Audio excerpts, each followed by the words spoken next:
Wingardium Leviosa. Wingardium Leviosa. Stop. You're going to take someone's eye out. Besides, you're saying it wrong. It's Leviosa, not Leviosa. You do it then if you're so clever. Go on. Wingardium Leviosa. Wingardium Leviosa.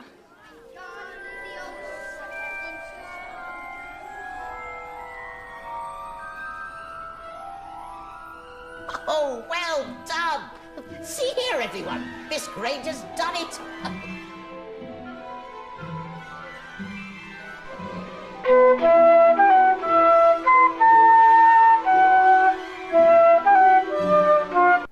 Welcome back to Materials World. I'm your host, James Cockburn. Welcome aboard. So as you might have heard, the Materials World Facebook page has recently hit a whopping 20 likes. Wow. Because of this, I asked you, the Materials World followers, ask us anything. The response was slightly underwhelming, but we did get some comedy gold, such as this question from Connor of Inston, which was, how do you make spandex and when is it used? Good one, Connor. Really funny joke. We previously mentioned Andy Donnan, one of our avid followers, who asked the question, what material should we make a chopping board out of? And we hit Andy up, and here he is. So we'd like to give a warm materials welcome to Andy Donnan. Andy Donnan, everyone. Good afternoon, James. Good afternoon, Andrew. How are you doing today? Good, thank you. How's it? Interrupt me. I was just being polite. Right, Andy, you ever interrupt me again, right? You're off the show. You're off the Hi there. So, Andrew. Hi. What is it about the world of materials and chopping boards in particular which interests you? I need to chopping board. Fair. I don't know what the best Anything material, best material to buy about. Don't tell you. Well, tell you interrupting me, Andy. All right? You're gonna get me fired, Andy. You've interrupted me 3 times now. 3. Get out. Get out.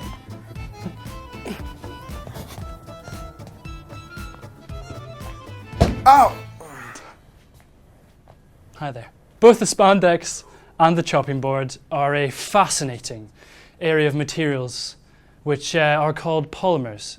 Polymers are all around us. There are natural polymers, such as cotton in that sweet new t-shirt you bought, or the rubber band that you used to ping bits of card at that person in class who you really didn't like. There are also artificial polymers, such as polyurethane foams in that surfboard you've got, PET in your water bottle.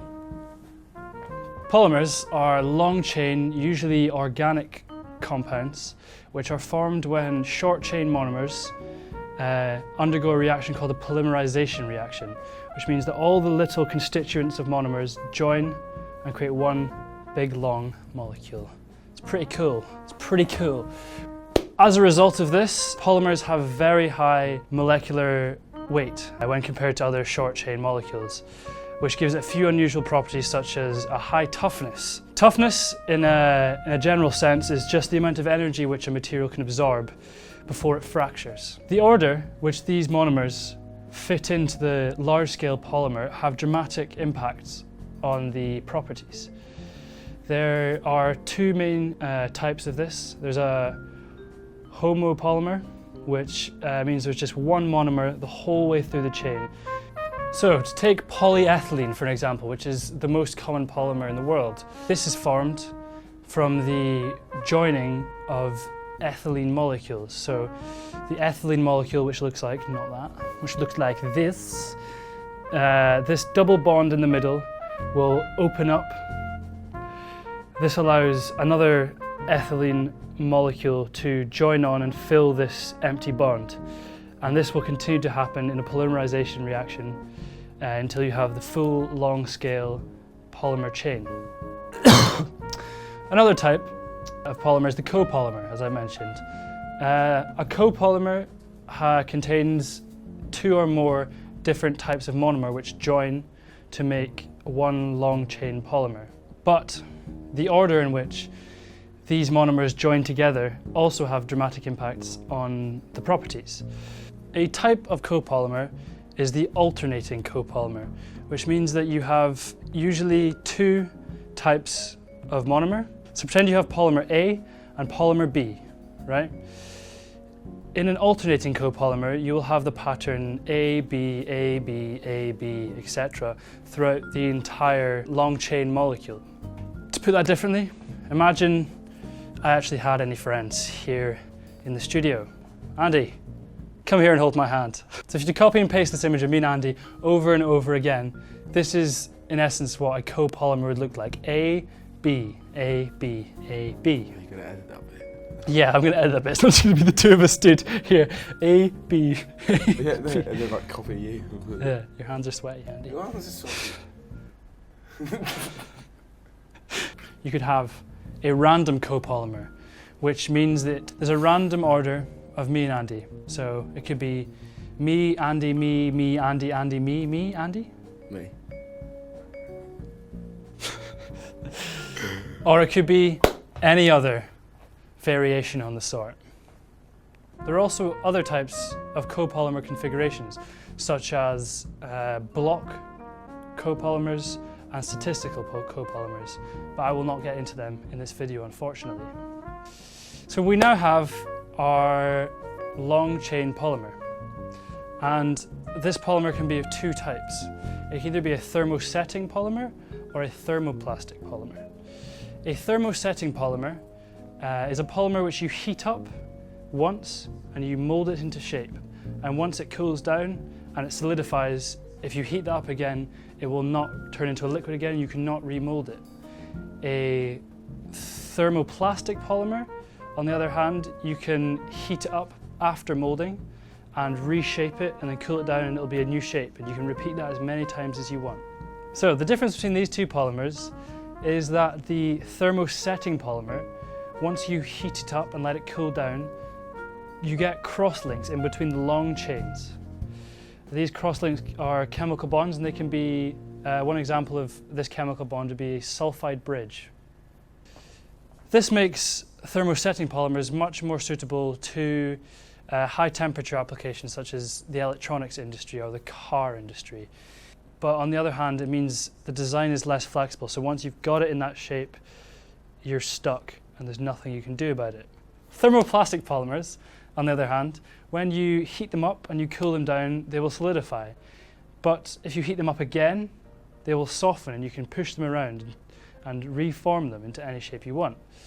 This is because thermoplastics do not contain these crosslinks which we talked about earlier.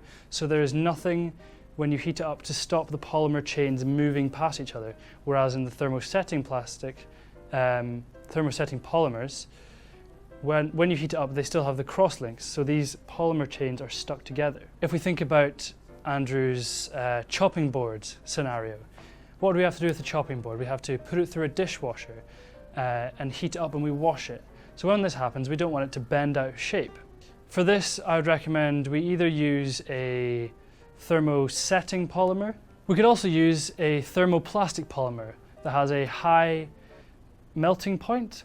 When looking at the criteria of a chopping board, we also have to make sure that when we chop the board, it doesn't just snap in half. So that means we have to have a high toughness. We also have to consider fracture toughness, which is the material's ability to not fracture when a pre-existing fracture is in the material. So for example, if you were to cut the chopping board and you sliced a nice big line down the middle, this would cause some of the polymer chains to break. We have to make sure that when we apply a stress to that, it doesn't just pull apart. Another important property of the chopping board is the stiffness. So we want a nice stiff chopping board so that we don't have it flopping around all over the table while we're trying to cut. Another property that we might want to look at is the ability for bacteria to penetrate the surface and get stuck underneath the chopping board. So we have to ensure that the chopping board is non-porous, because if we have pores and areas underneath the surface of the chopping board, these can harbour bacteria, which are very hard to remove, and we don't want illnesses, do we, Andy? No. So, Andy, what colour of chopping board do you want? Mango. Mango orange, is that a colour? It's mango colour. So now we have the basic properties which we want our polymer inside the chopping board to have. We want it to be rigid, we want it to be tough, we want it to be non-porous. We also have to look at the colour. So Andy says that he wants a mango coloured chopping board. To get colours we need a thing called a pigment. So we need to add a pigment to the polymer. If you add this to your polymer, it will make it orange. I can't be bothered to say it because it's a really long word.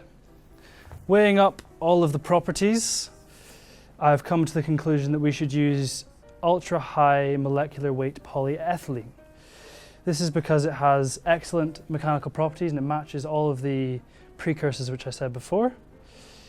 It is a thermoplastic, which means it will melt, but because it's ultra high molecular weight, you get higher intermolecular forces, which means that the point at which this polymer will melt will be quite high and far exceed that of 100 degrees, which is perfect. Unfortunately, we do not have enough time to get to your question, Connor, but tune in next time, subscribe to my YouTube channel, like the Facebook page, connect with me on every social media. I'm getting Twitter soon, I might even get Instagram, because who doesn't want to see pictures of materials? So, subscribe, see you in the next video for some more mind-blowing materials facts. Andy, into frame, Andrew. Is there anything you'd like to, sit down? Thank you. You're welcome. Is there anything you'd like to say to the Materials World team? Camera's over there, Andy. Camera's over here. Camera's over here. Camera's over here. Anything you'd like to say to the Materials World team? When I speak? You don't. Sorry. So, anything you'd like to say to the Materials World team, Andrew? Yeah, I want to say thanks Materials World for helping me with my question. I've had a great time.